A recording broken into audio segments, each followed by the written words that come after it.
Hi everyone, thanks for joining. Today I'll be sharing about something highly relevant for us as international relations students, Google's global expansion strategy and a dive deep into China.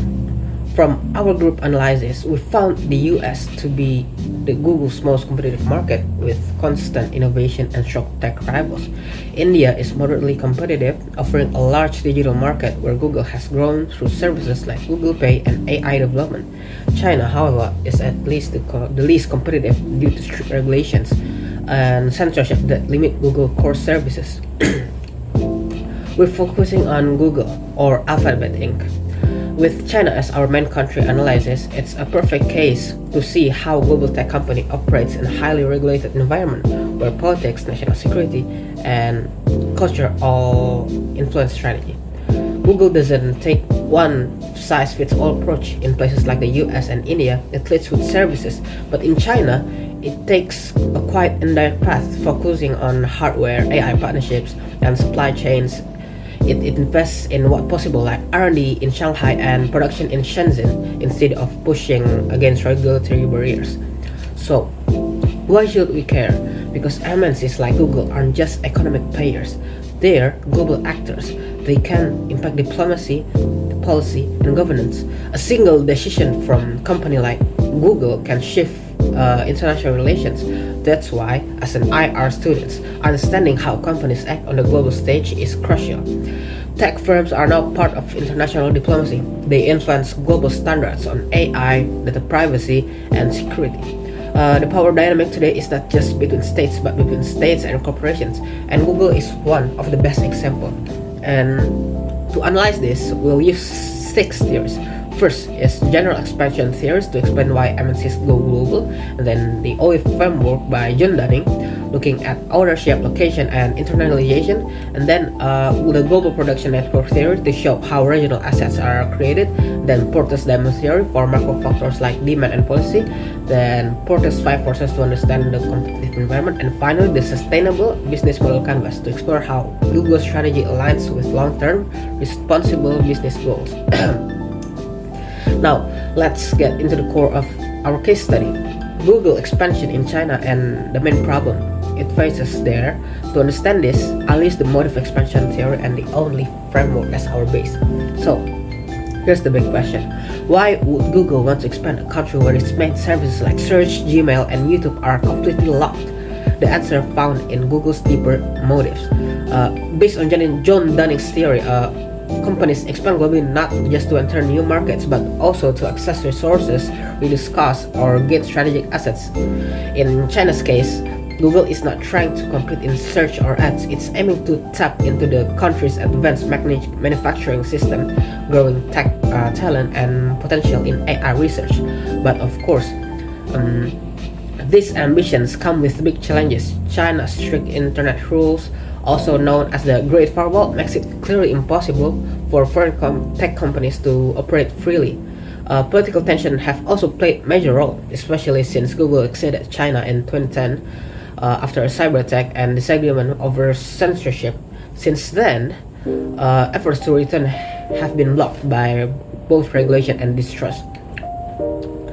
If we apply the Olive framework here, Google has the ownership advantage. It brings innovation, strong technology, and a global brand. China also offers strong location advantage.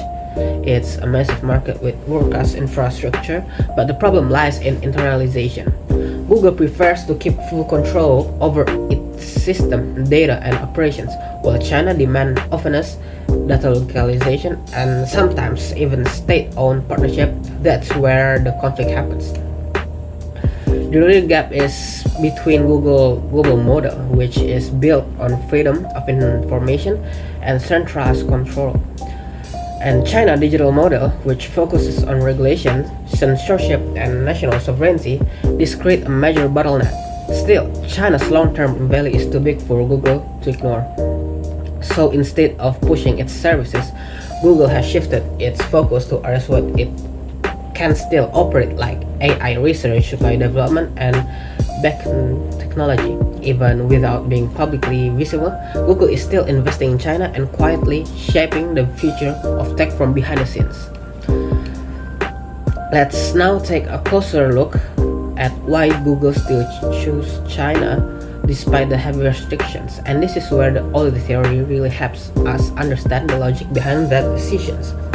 First, when it comes to ownership, Google has a massive advantage. With products like Android, Google Cloud, advanced AI, and even quantum computing, Google has one of the strongest tech portfolios in the world. These assets give it the capability to lead in emerging sectors, especially in areas that are growing rapidly in China, like artificial intelligence and hardware innovation. Next is location. Even though Google's core services are blocked, China remains a very attractive location. It's home to the world's largest electronic manufacturing base, with cities like Shenzhen and Guangzhou offering a high efficiency production. Google's hardware products like Pixel and NAS rely heavily on these supply chains. China is also investing heavily in AI, and Google benefits indirectly by collaborating with research centers and universities in cities like Shanghai. Now for internalization, which is where the real challenge begins. Google normally prefers full control over its operation, from data handling to system management, but in China, laws on data localization and cybersecurity make that extremely difficult. The government demands transparency and local partnership, which clashes with how Google usually operates. But instead of pulling out completely, Google adjusted. Rather than pushing blocked services like Search or Gmail, it focused on backend activities, things like R&D, supply chain partnership, and infrastructure development. This way, Google keeps a presence in China without directly competing in the consumer space. If we ask again, why China? It's because the strategic benefits are long-term, even without full market access. The value of being present in manufacturing, innovation, and talent is too significant to ignore. China offers efficiency, scale, and future potential. Google isn't trying to dominate now, it's preparing for when the opportunity becomes possible. Now, let's talk about how Google's expansion into China contributes to the Global Production Network, or the GPN. The GPN theory helps us understand that companies like Google don't simply operate in one country at a time. They connect multiple regions into a system of production, innovation, and value creation. Even in China, where Google's main services are blocked, the company is still able to create meaningful regional assets just through a less visible, more strategic presence. One of the key assets is hardware manufacturing. In cities like Shenzhen, Google partners with component suppliers and OEMs to produce devices like the Pixel and Nest. These are not basic factories, they are advanced production centers with robotics and automation. By basing part of its supply chain there, Google gains access to efficient high-tech and manufacturing that supports its global hardware business. Another important area is research and development. In Shanghai, Google has built ties with academic institutions and private research labs. While it can publicly operate Search or Gmail, it can still benefit from local AI and talent and innovation. The outcomes of this collaboration, like new algorithm for AI tools, fit into Google's largest study outside China, strengthening its global position. The third regional asset is supply chain intelligence. Through hubs like Guangzhou, Google connects with one of the world's fastest and most integrated logistics systems. That means faster delivery, better forecasting, and stronger control over global discussion. All of these are critical in today's tech industry. So even though it can serve users directly in China, Google is still embedded in China's physical tech ecosystem. That's exactly what Japan describes, creating specific roles for each country within a company's global operations in this system. China becomes a hub for production, innovation, and logistics, not a consumer market, but a strategic backbone.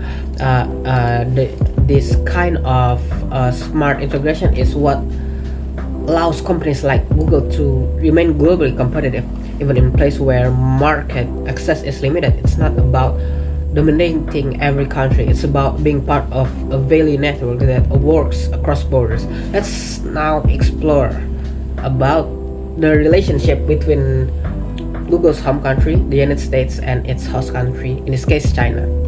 So The relationship is far from smooth. In fact, it's one of the most politically sensitive house-home dynamics in recent decades. The US is Google's home, where innovation and key decisions are made. Meanwhile, China is a major tech power with strict regulations and a strong sense of digital sovereignty. The tension began in 2010 when Google pulled out its search engine from China following cyberattacks and growing concerns over censorship.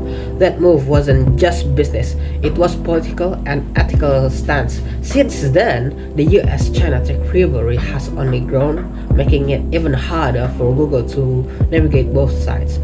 From the US view, Google is part of its soft power, spreading values like free information and innovation. But to China, companies like Google can be seen as threats to national control.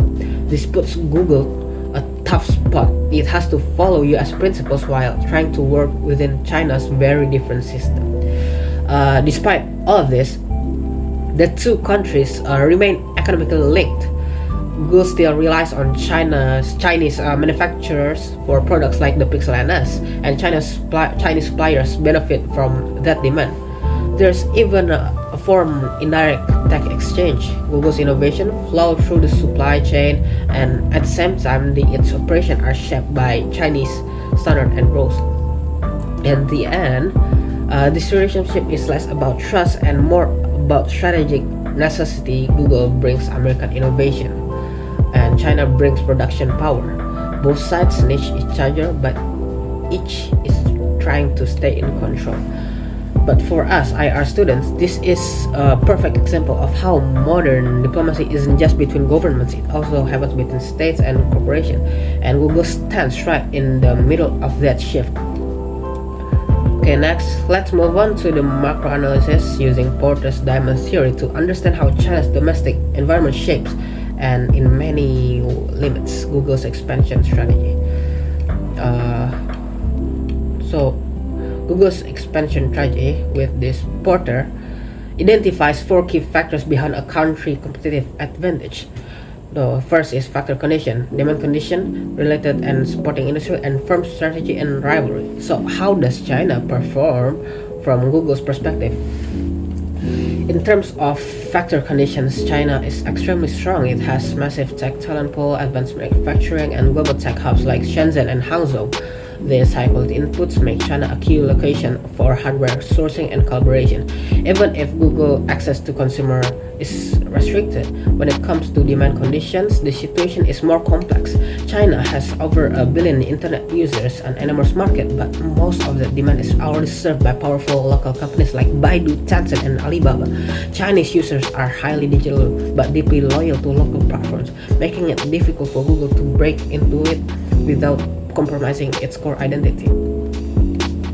Looking at related and supporting industries, China is again very strong. It leads in semiconductors, hardware, AI, and telecom, all areas where Google benefits through indirect collaboration, but these partnerships remain behind the scenes since public-facing platforms are still banned. The final piece is firm strategy and rivalry. China's business environment is competitive but tightly controlled by the state. Companies must align with national goals and follow regulations like the cybersecurity law. Google's open, decentralized model doesn't fit easily into the system, making integration quite difficult. In short, China has everything Google needs: scale, infrastructure, innovation, but only for firms that follow its rules.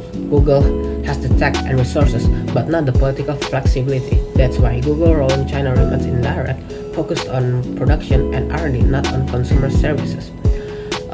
Porter's diamond show us that while China is highly competitive, it's not equally open to all companies. For Google, the challenge isn't lack of opportunity, it's adapting to a system where business and politics are tightly linked. Let's now zoom into the micro level and use Porter's 5 forces to understand Google's competitive environment in China.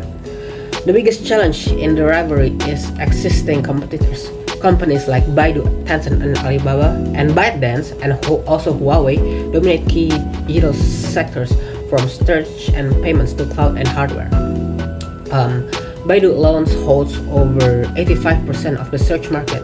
These aren't just competitors, but they are deeply rooted, state-backed giants with strong consumer loyalty. The threat of new entrants is low, but not because startups can exist, but it's because regulations, censorship, and intense competition that makes it extremely hard for new or foreign players to survive, especially those like Google, which rely, opens, and control. The bargaining power of supply is mixed now. Uh, China's manufacturing hubs offer efficiency and scale, which benefits Google, but growing efforts towards supply chain independence, especially in semiconductor, at long-term risk, especially amid US-China's tensions. For buyers, the power is high. Chinese users are digitally mature and highly loyal to local platforms. Re-entering the market would mean competing against apps like WeChat, Alipay, and Taobao. Platforms like that are deeply embedded in daily life. And then there's threat of substitutes, which is extremely high for nearly Google product. There's a local alternative, Youku for YouTube, Baidu Maps for Google Maps, and so on, all designed to suit local habits and approved by the state. All in all, Google faces close and highly competitive market. Success isn't like through direct competition. Instead, the way in is through collaboration, back integration, and localized partnership. Porter's 5 forces makes it clear. The barriers are structural, and Google's best strategy in China is to focus on what's possible behind the scenes, manufacturing, R&D, and long-term positioning rather than direct service offerings. Okay, now we've reached one of the most important parts of this presentation, the business diplomacy analysis. In today's global world, companies like Google are no longer just service providers. They act as diplomatic actors, especially in politically sensitive environments like China, where business become tools for influence and negotiation. So, how can Google engage diplomatically in China? One way is through the sustainable business model canvas. First, value proposition. Instead of pushing banned services like Gmail or YouTube, Google can respond itself as a technology enabler, supporting China's growth in AI, smart manufacturing, and cloud services. Next, value creation. Google can continue investing in local talent, AI research, and university partnerships. These efforts benefit both China's tech goals and Google Global Innovation Network.